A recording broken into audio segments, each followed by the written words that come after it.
જેમને નજરે આજે નિહાળી છે એ બધા ભાગ્યશાળી પુરુષો છે અને સામયામાં જે ભાગીદાર બન્યા છે બધા એ તો ડબલ ભાગ્યશાળી છે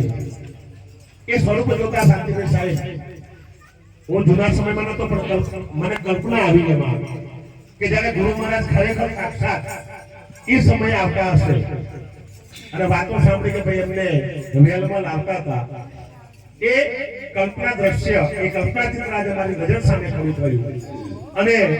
એ ચિત્ર આજે ચાટકાબેલીમાં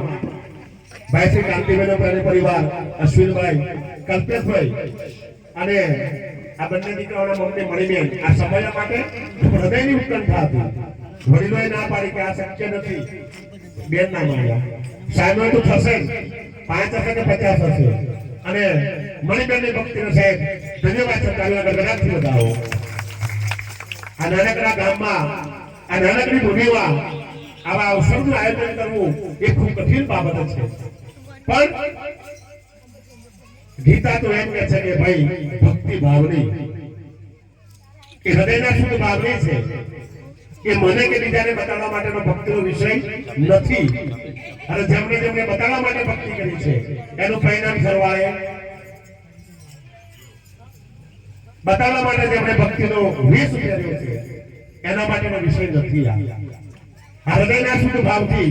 પરમાત્માને પામવાની સદગુરુને મળવાની જેનામાં સાહેબ સમજણ આવેલી છે અને જેને સનાતન ધર્મને જાણ્યો છે એ વિરલાવ સાહેબ મોજ માણે છે એવા આ ચાટકાબેલીના અનન્ય ભક્ત એવા કાંતિભાઈ પરસોત્તમભાઈ પ્રજાપતિ અને એમનો પ્રેમી પરિવાર કાંતિભાઈ બાજુ બેઠા હોય તો કોઈને લાગે જ નહીં એમની નિજ મસ્તીમાં અને ભક્તિ તો ભોળા માણસો કરી શકે સાહેબ ભક્તિ ભોળાઓની છે અને પરમાત્મા એને જ મળે છે મારી સંતો કાંતિભાઈ ઉપસ્થિત છે એમનો ચહેરો જોવો સાહેબ આ પ્રોગ્રામનું બીજ આજથી 4 મહિના પહેલા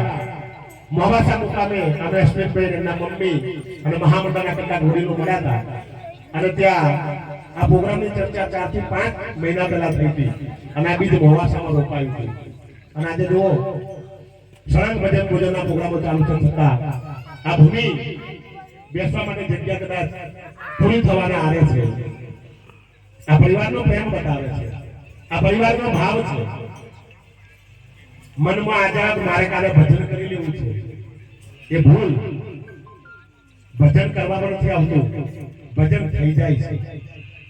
ભજન કરવું અને ભજન થઈ જવું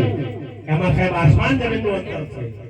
કરવાનું એ કરવાપણામાં રહી જાય છે ભજન અંતરથી થાય અને એ ભાવ પ્રગટ આજે અહીંયા આ પરિવારમાં જોવા મળે છે કેટલાય સમયથી આ સમયનું આયોજન ભાઈ શ્રી અશ્વિનભાઈ કાંતિભાઈ કલ્પેશભાઈ એમના કાકા સોમભાઈ કચ્છમાં બેઠા બેઠા ચિંતા કરે કે આ પ્રોગ્રામનું શું થશે સાથે સાથે આ પ્રોગ્રામને સફળ બનાવવામાં લુણાવાડા મંડળે ખૂબ જહેમત ઉઠાવી છે કાલે પણ લુણાવાડા મંડળ અહીંયા હતું પરમ દિવસે પણ અહીં હતું આજે સવારે પણ અહીં હતું વિનુભાઈની યશગાથા તો ખૂબ વિશાળ પાના પર લખાશે કારણ કે એમની સીમાઓ દિવસે દિવસે દિન પ્રતિદિન વધતી જાય છે મેં લુણાવાડા બીજમાં પણ કહ્યું આજે ફરી કહું છું કે ખરેખર આનો વિકાસ કરવો ખૂબ અઘરો છે લુણાવાડા મધ્યમાં રહી છે કે અહીંયા ચાટકાબેલી સુધી શહેરા હાથીમંદ ઝારા પેલી બાજુ લીંબડિયા આ બાજુ ખાનપુર બધી બોર્ડરો કવર કરી છે વિનુભાઈ તાળીઓથી વધારો સાહેબ હા સમાજ અખિલ ગુજરાત પ્રજાપતિ સમાજનો સક્રિય છે સતત સેવા આપવી નહીં તો પ્રોગ્રામ જેમને જેમને કર્યા છે ને જેમને જેમને કરવાના છે એમને ખબર છે કે આપણા ભજન ભોજનના જે કાર્યક્રમ કરવાના થાય એ ખૂબ અઘરા છે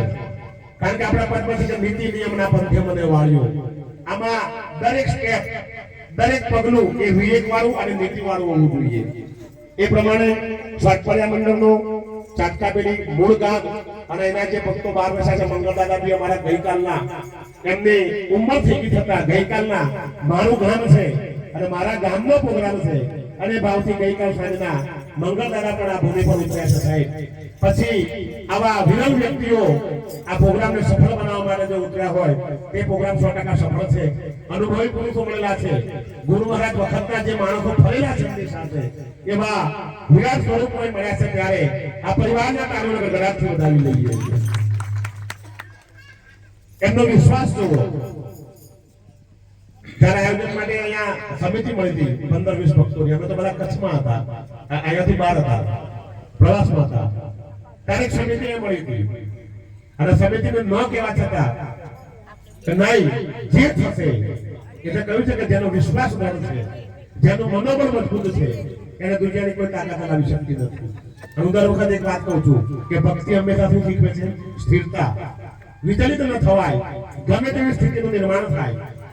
પણ આપણે સ્થિર રાખીએ. વ્યક્તિ તરીકે આપણે સ્થિર ઉભા રહીએ. ભક્તિનું આ જ પ્રમાણપત્ર.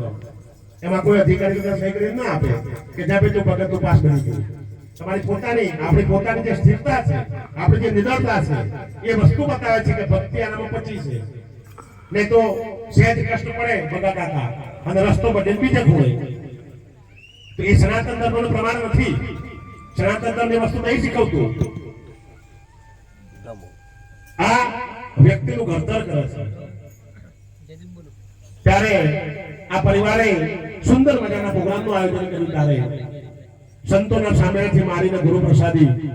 સંતોની સેવા ખૂબ હૃદયના ભાવથી આપી છે. ત્યારે આપણે મહામંડળના તાળીઓના ગગડાથી વધાવી લઈશું અને એમના માટે બે લીટી થઈ જાય. અરે આનંદ મંગળ થાય, આનંદ મંગળ થાય, શાંતિ થઈ જાય.